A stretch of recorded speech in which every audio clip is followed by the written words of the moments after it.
मैं मिठाई खाना छोड़ दूं। मैं कहा यार उन्हें खाना है। कहने लगा आफा जी डॉक्टर ने मना कर देता है। किसने मना कर देता है? ऊंची बोलो।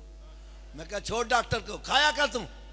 कहता नहीं हाफज जी डॉक्टर मेरा खैर खा है, डॉक्टर मेरा। मैंने कहा मेरे आका से बड़ा खैर खा कोई हो सकता है? और एक डॉक्टर के कहे से तो मिठाई छोड़ा है, नबी के कहे से शराब नहीं छोड़ा, जिना नहीं छोड़ा, सूद खाना नहीं छोड़ा, हराम खाना नहीं छोड़ा।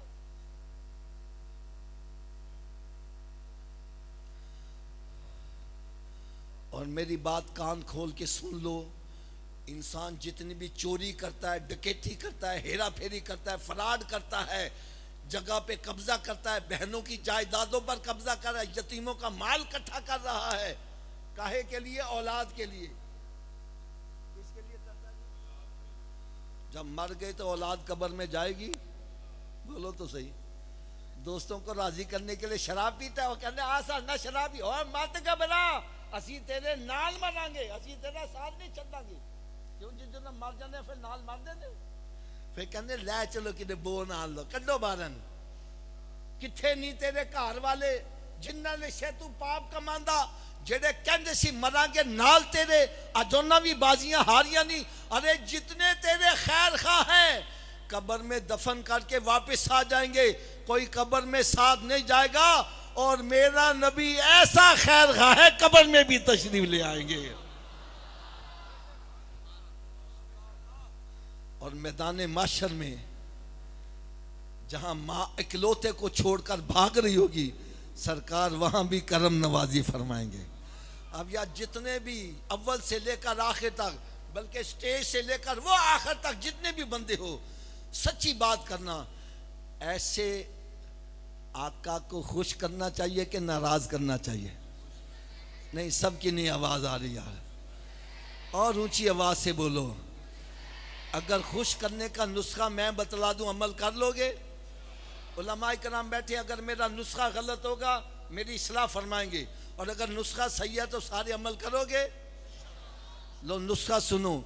मेरे आका सल्लल्लाहु अलैहि वसल्लम ने इरशाद फरमाया, नमाज मेरी आंखों की ठंडक है। नमाज मेरी आंखों की, गलत हदीसों ने बयान की, नमाज मेरी आंखों की। इस हदीस का मतलब क्या है? मैं मतलब क्या समझा हूं? मेरे आका सल्लल्लाहु अलैहि वसल्लम ने इरशाद फरमाया, ऐ मेरे उम्मती, जब मैं तुझे नमाज पढ़ते देखता हूं मेरी आंखें ठंडी हो जाती हैं। और बात भी मैं सच्ची कर रहा हूं। हज़रत साहब आप रात के पिछले पैर उठो, आपका बेटा जाए नमाज बिछा के नमाज पढ़ रहा हो, आपकी आंखें कितनी ठंडी होंगी? अगर आपकी ठंडी होंगी तो मेरे आका की कितनी ठंडी होती हो। तो अगर मेरी बात से आप इत्तेफाक करते हो, जरा आवाज के साथ जवाब देना। जब हम नमाज पढ़ते हैं तो सरकार की आंखें, ऊंची बोलो, सरकार की आंखें। और जब हम नमाज नहीं पढ़ते, रोजा नहीं रखते, चोरियां करते हैं, डकैतियां करते हैं, शराब पीते हैं, जिना करते हैं, बेहयाई के काम करते हैं, माँ बाप की नाफरमानी करते हैं, गालियां निकालते हैं, झूठ बोलते हैं, क्या सरकार की आंखें फिर भी ठंडी होती है? तो खुदारा ये सब के सामने मेरे हाथ बंधे हैं। खुदारा जिस नबी का मिलाद मना रहे हो, आंखें भी उन्हीं की ठंडी करो। ये ना हो मिलाद तो सरकार का मना रहा है और आंखें ठंडी शैतान की कर रहा है।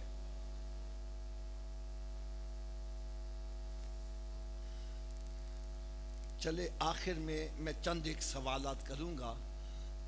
मुझे उम्मीद है कि आप सारे जवाब सच्चे दोगे। हज़रत साहब आपसे सवाल है, मकान है आपका अपना, इसको लगा हुआ है ताला, बगैर चाबी के घर में दाखिल हो जाओगे? सारे ऊंची आवाज से बोलो, बगैर चाबी के घर में दाखिल हो जाओगे? अगर बगैर चाबी के तू अपने घर में नहीं जा सकता, अरे बगैर चाबी के जन्नत में कैसे चले जाओगे? आप कहेंगे जी जन्नत की चाबी क्या है? तो मैं कहूंगा भाई मुझसे ना पूछो, जिस नबी का मिलाद मना रहे हो उस मिलाद वाले आका से ही पूछ लो जन्नत की चाबी क्या है।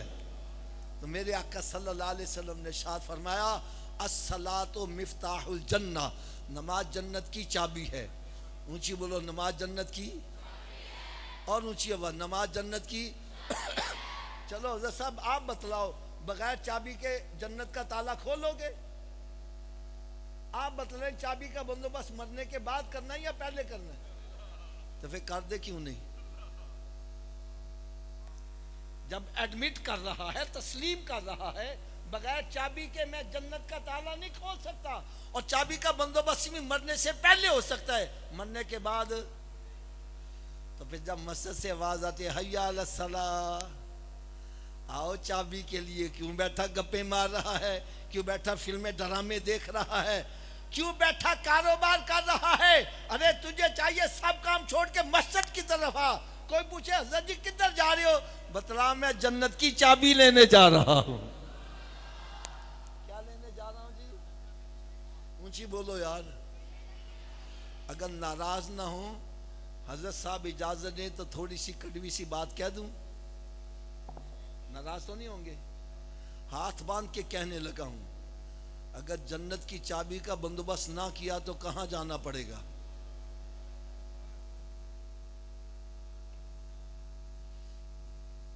क्या दोज़ख की आग बर्दाश्त हो जाएगी? ऊंची बोलो। अगर दोज़ख की आग बर्दाश्त नहीं कर सकते तो फिर जन्नत का बंदोबस्त। ऊंची बोलो।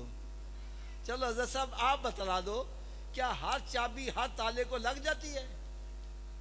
इसकी क्या वजह है? चले वजह भी मैं बतला दूं। ताले के अंदर असल में लीवर होते हैं। क्यों हाजी साहब? ताले के अंदर क्या होते हैं? जितने लीवर का ताला होगा चाबी का, उतने दांते पड़े होंगे तो चाबी घूमेगी। चाबी घूमेगी तो ताला खुलेगा ना। तो आओ मेरे आका का मिलाद मनाने वालों, आज मैं आपको ये भी बतला दूं, जो जन्नत को ताला लगा उसके 5 लीवर हैं। कितने लीवर हैं जी? पहले लीवर का नाम है फजर, दूसरे का नाम, ऊंची बोल दो यार, तीसरे का, चौथे का, पांचवें का। जो एक नमाज पढ़ता है, एक दांता डाल रहा है, ताला खुल जाएगा एक दांते ना? 2 से खुल जाएगा, 3 से, अल्लामा साहब 4 से तो खुल जाएगा ना। कब खुलेगा? तो फिर आज के बाद कितनी नमाजें पढ़नी है? नहीं, सबकी नहीं आवाज आ रही। अच्छा, ये सबकी आवाज पता क्यों नहीं आ रही? हाफिज जी 5 पढ़ेंगे कैसे? तो भाई नुस्खा भी मैं बतला देता हूं, मेरे नुस्खे पर अमल करो, सारे नमाजी बन जाओगे। और लोड है नुस्खे की? नहीं, सबकी नहीं आवाज आ रही। सबको जरूरत है। लो जी, नुस्खा सिर्फ इतना है, कोई लंबा चौड़ा नहीं। नुस्खा सिर्फ इतना है, अगर ये वजूद नमाज ना पढ़े, भाई साहब मैंने कहा अगर ये वजूद,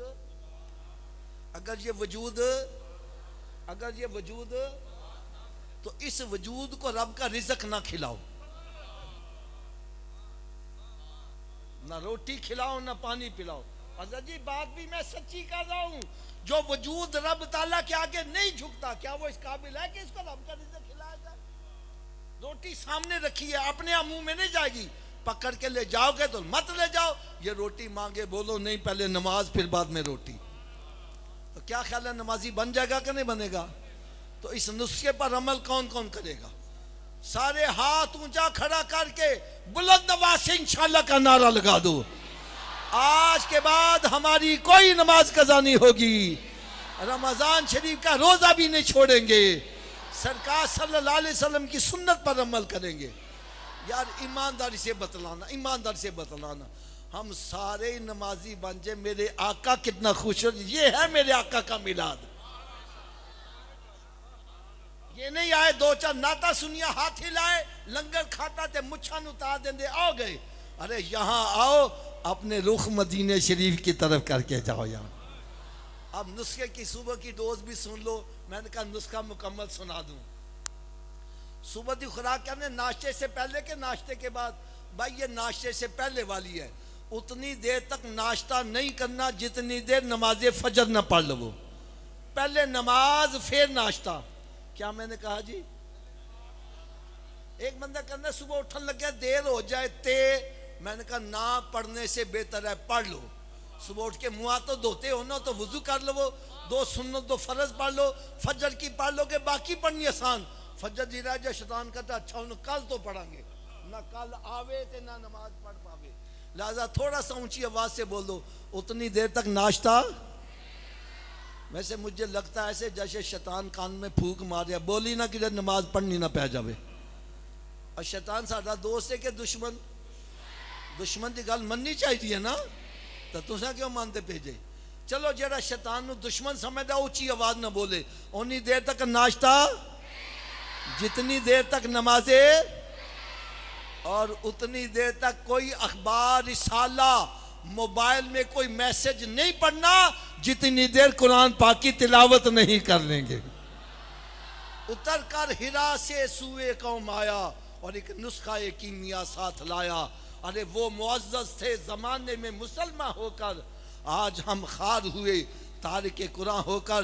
दर्स से कुरान अगर हमने ना बुलाया होता, ये जमाना ना जमाने ने दिखाया होता। मैं हाथ ने खड़े करवाता, हाथ बांध कर कहूंगा अपने अपने गिरेबान में झांक कर देखो कितने हफ्ते गुजर के मैंने कुरान खोल के पढ़ा है। कुरान पाक पर गर्द गुबार पड़ी और टीवी वीसीआर पे मक्खीने पे, तेरे घर में बरकत कैसी हो जाए?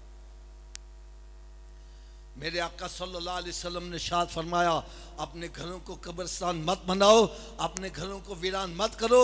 अरे घर बंदों से आबाद नहीं होते, घर तिलावत कलाम पाक से आबाद होते हैं। रात की डोज ये है कि उतनी देर तक सोना नहीं जितनी देर 5 नमाजें पूरी ना कर लो। चलो आखिर में चलते चलते एक ऐसी प्यारी बात सुना जाऊं, आपको सारी जिंदगी मजा ही आता रहे। एक बंदा कहने लगा, हाफिज जी मेरी तो किस्मत ही फुट गई जे। मैं कहा यार तन की में पता चलिया? ओ हाफिज जी मैं जिस कारोबार में हाथ डालता हूँ नुकसान ही होता है, जिसका भला करता हूँ बुरा ही हो जाता है, जिस अच्छे काम में हाथ डाल वो भी गलत ही हो जाता है, मेरी तो किस्मत ही उलट गई है। मैंने कहा भाई उल्टी किस्मत को सीधा करने का नुस्खा भी बतला दूं, और लोड है कि नहीं है? मैंने कहा भाई एक मोहर होती है स्टैंप, इसको पकड़ के अपने सामने करो, मोहर पे अल्फाज उल्टे लिखे हैं, मोहर पे अल्फाज। मैंने कहा जब यही मोहर ऐसे झुक जाती है तो उल्टे अल्फाज। मैंने कहा भाई तेरी किस्मत उलट गई है, अपनी पेशानी रब की बारगाह में झुका दे, तेरी उल्टी किस्मत सीधी हो जाएगी। अरे ये एक सजदा जिसे तू गिरा समझता है, 1000 सजदों से देता है आदमी को निजात, वमा अलिया इल्लल बला।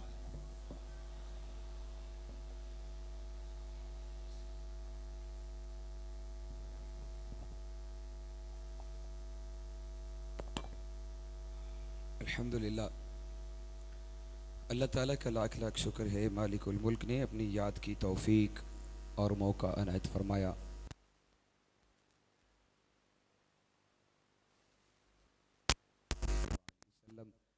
आपकी ज़ात अक़दस पर जिनकी तुफ़ैल मालिकुल मुल्क ने हम सब पे ये मेहरबानी फरमाई।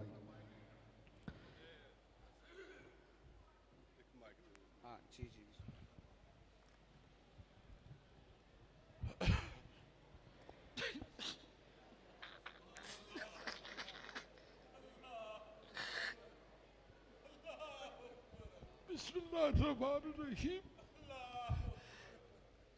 दोस्तों बहुत सारी हम महफिल च गए,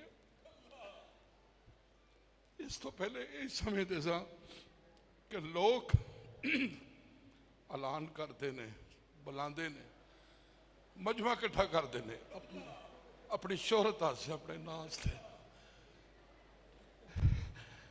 इस बंदे ने महफिल बनाई है इतने सादा अल्फाज इन्होंने शाद फरमाया, मैं इस परी महफिल च ऐलान करना, महफिल से कोई 5000 दी है, मैं समझना कि एक बंदा इन्हें मुसलमान कर देता है। इंशाअल्लाह ताला इन्हों के अर्जात पे अमल करेंगे।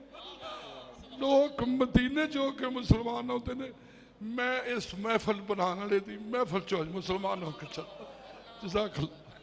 नाराए तकबीर, नाराए रिसालत, अज़मतो शान मुस्तफ़ा।